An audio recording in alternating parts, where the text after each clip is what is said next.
උසස් පෙළ කඩේම සාර්ථකව ජයගත්ත කෙනෙක් තමයි මේ. කියන්න ඔයාගේ නම රිසල්ට් එක? මගේ නම හිමදි හසන්ය. මම රත්නාවලී විද්‍යාලයේ මගේ රිසල්ට් එක 3x. දැන් මේ ඔලෙවල් රිසල්ට් එකත් මතක් කරමු. O level A9. ඔලෙවල් A9ක් අරගෙන ඊට පස්සේ ටාගට් එකකට වැඩ කරන්න නැති මම මේ වගේ රිසල්ට් එකක් ගන්න මොනවද අනාගතේ බලාපොරොත්තු? වෛද්‍යවරියක් වෙන්න. හරි දැන් ඒ වෛද්‍යවරියක් වෙන්න හීනෙට තමයි වැඩ කරේ. කොහොමද දවසට කොච්චර වෙලාවක් පාඩම් කරාද? එහෙම වෙලාවක් තිබ්බේ නැහැ. කරන්න ඕන වැඩ ටික දවසට කරා. එලක්සේගේ ක්ලාස් එක ගත්තේ කොයි කාලෙදද? නිරන්තරසේ ක්ලාස් මුල ඉඳන් ආවා. ඊට පස්සේ පේපර් ක්ලාස් එකටත් ආවා. හැමදාම ආවා. මම කරන ඒවා තිබ්බොත් මම ඒවා රෙකෝඩින් බැලුවා.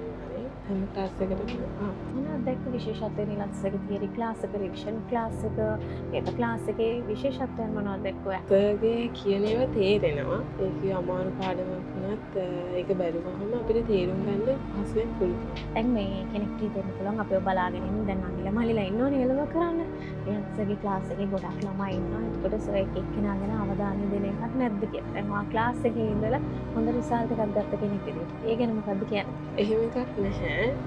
සර් කරන වැඩත් එක්ක එහෙම අවධානය දෙන්න ඕනෙම කියලා ගන්න නැහැ. අපිට වැඩ ටික තනියම කරගන්න පුළුවන්. එහෙම අපිට පුළුවන් නම් සර්ගෙන් කතා කරන්න පුළුවන්. අනාගතේ බලාපොරොත්තු වෙනවා තියෙනවා. වෛද්‍යවරියක් වෙන්න තමයි. එළව කරන අනිල මලිලා මොනවා හරි එකද සබ්දෙන් කිව්වොත් ඔයා මොකද කියන්න තියෙන්නේ ක්ලාසස් මිස් කරගන්න නැතුව අනිවාර්යෙන් පන්තියට යන්න.